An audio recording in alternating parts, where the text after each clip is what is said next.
उत्तराखंड के कौसानी स्थित लक्ष्मी आश्रम की अध्यक्ष और सामाजिक कार्यकर्ता राधा भट्ट को देश के चौथे सर्वोच्च नागरिक सम्मान पद्मश्री से सम्मानित किया जाएगा। इस सम्मान को लेकर राधा भट्ट ने प्रसन्नता जताई, लेकिन साथ ही कहा कि उन्होंने कभी किसी पुरस्कार की अपेक्षा नहीं की थी।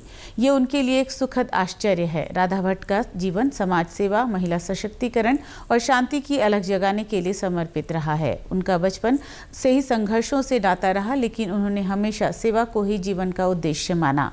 लक्ष्मी आश्रम उनके लिए सिर्फ एक संस्था नहीं बल्कि एक मंच रहा, जिसने उन्हें देश और दुनिया में शांति और सामाजिक समरसता का संदेश देने की राह दिखाई।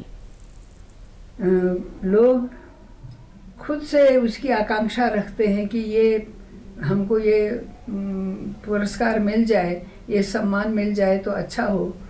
मैंने कभी किसी पुरस्कार के और सम्मान के लिए कोई कोशिश नहीं की थी। इसलिए जब अचानक ही मुझे डीएम साहब का फ़ोन आया कि आपका चयन इसके लिए हुआ है, तो मुझे थोड़ा तो आश्चर्य भी हुआ। आश्चर्य और गर्व दोनों चीज़ें साथ हुई। राधा भट्ट की ये उपलब्धि उन तमाम लोगों के लिए प्रेरणा है जो निस्वार्थ भाव से समाज सेवा में लगे हैं। जीवन भर संघर्षों से जूझते हुए भी उन्होंने कभी हार नहीं मानी और सेवा के मार्ग पर अडिग रहीं। उन्होंने कहा कि मुझे ये सम्मान अपने काम के प्रति मिली मान्यता की तरह लगता है। लक्ष्मी आश्रम ने मुझे वह ताकत दी जिससे मैं समाज के लिए कुछ कर सकूं। एक राष्ट्रीय पुरस्कार मिलने पर किसको खुशी नहीं होगी।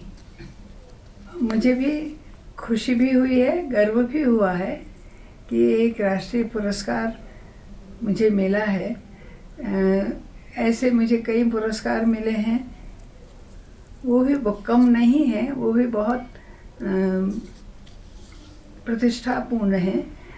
लेकिन इसकी बात अलग है। ये जैसे ही मुझे मिला तो पूरे देश भर में मुझे जानने पहचानने वाले, कोई दक्षिण भारत से तो कोई भूटान से तो कोई कश्मीर से मुझे बधाई देने लगे, तो ये बात अलग है।